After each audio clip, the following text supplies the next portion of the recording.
మార్కాపురం జిల్లా ప్రకటించిన సందర్భంగా మార్కాపురం జిల్లా యువత ఆధ్వర్యంలో నిర్వహించిన టూకే రన్కు యువత మరియు విద్యార్థులు వేలాదిగా తరలివచ్చారు. ఈ కార్యక్రమం మార్కాపురం పట్టణంలోని 7 హిల్స్ సెంటర్ నుండి డోర్నాల బస్టాండ్ మీదుగా రథం బజార్, అమ్మవారిశాల, గడియార స్తంభం సెంటర్, కంబం బస్టాండ్, కోర్టు సెంటర్ మీదుగా ఆర్టీసీ బస్టాండ్ వరకు నిర్వహించారు. ఈ కార్యక్రమానికి ముఖ్య అతిథిగా మార్కాపురం ఎమ్మెల్యే కందుల నారాయణ రెడ్డి విచ్చేసి ముందుండి కార్యక్రమాన్ని దిగ్విజయం చేశారు. ఈ సందర్భంగా కందుల నారాయణ రెడ్డి మాట్లాడుతూ రాష్ట్ర ముఖ్యమంత్రి చంద్రబాబు నాయుడు దయ వల్ల మార్కాపురం జిల్లా సిద్ధించిందని, దానికి ఈ ప్రాంత ప్రజలందరూ ఎప్పటికీ రుణపడి ఉంటామని, త్వరలోని వెలిగొండ ప్రాజెక్టును కూడా పూర్తి చేసి ఈ ప్రాంతాన్ని హార్టికల్చర్ హబ్గా తీర్చిదిద్దామని అన్నారు. ఇప్పటికే 3,000 కోట్ల రూపాయలతో రిలయన్స్ బయోగ్యాస్ ప్లాంట్ స్థాపించామని, ప్రత్యక్షంగా 3,000 మందికి ఉద్యోగాలు లభిస్తాయని, 30,000 మంది రైతులకు లబ్ధి చేకూరుతుందని అన్నారు. త్వరలోని ఈ ప్రాంతానికి మరిన్ని పరిశ్రమలు తీసుకొస్తామని, ప్రాంతం భవిష్యత్తులో బాగా అభివృద్ధి చెందుతుందని అన్నారు.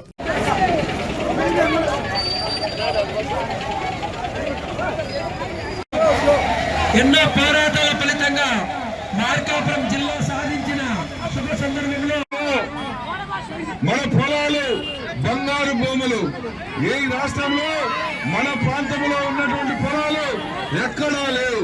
కానీ నీళ్ళు ఒకటి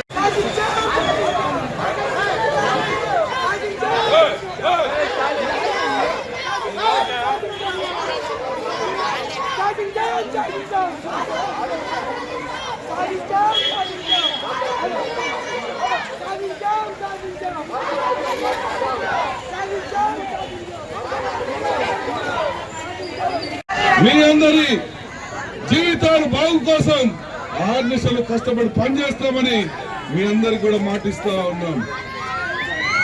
ఈరోజు జిల్లా ఇచ్చినటువంటి మీరు కూడా చూస్తా ఉన్నారు.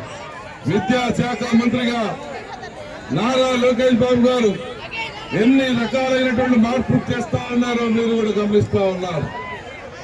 అలాగే పేద ముఖ్యమంత్రి గారు నారా లోకేష్ బాబు గారు పవన్ కళ్యాణ్ కష్టపడేటువంటి ఉద్యమం ఆ జిల్లా ఇస్తే రేపు పారిశ్రామికంగా పరిశ్రమలు వస్తాయి మన ప్రాంతానికి. ఇప్పటికే రిలయన్స్ వచ్చింది. దగ్గర 3,000 మందికి ఉద్యోగాలు త్వరలో రాబోతా ఉన్నాయి. రేపు వెలువడిన పూర్తి రాబోతా ఉంది.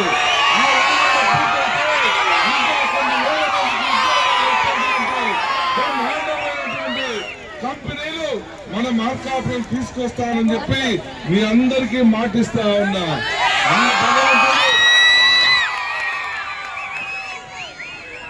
ఆ భగవంతుడు మాకు 10 సంవత్సరాలు బతికే ఛాన్స్ ఇస్తే మీకోసం